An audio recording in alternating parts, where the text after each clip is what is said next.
oynasın garmon, süzülsün eller. Nisamızın hüsnüne kurban olsun bu diller. Hay can, hay can, Nisamız can. Gözleri ahu bakışlı, kaşları keman gibi.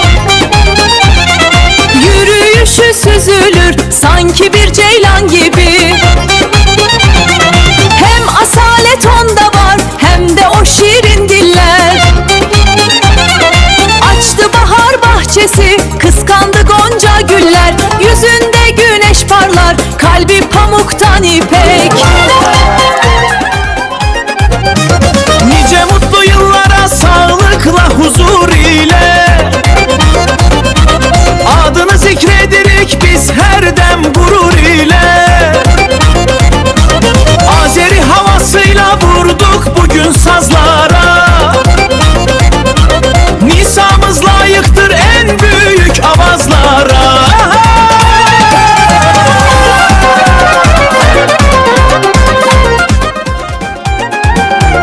Ah Nisa can, Nisa!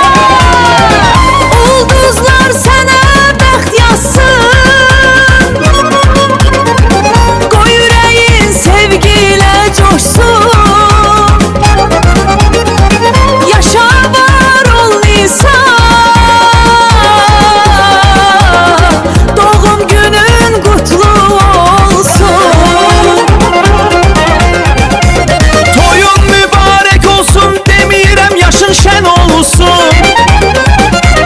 Bizim güzel Nisamız her daim yüzün gülsün. Oynasın garmon, süzülsün eller. Nisamızın hüsnüne kurban olsun bu diller. Hay can, hay can, Nisamız can. Gözleri ahu bakışlı, kaşları keman gibi. Yürüyüşü süzülür sanki bir ceylan gibi. Hem asalet onda var hem de o şirin diller. Açtı bahar bahçesi, kıskandı gonca güller. Yüzünde güneş parlar, kalbi pamuktan ipek.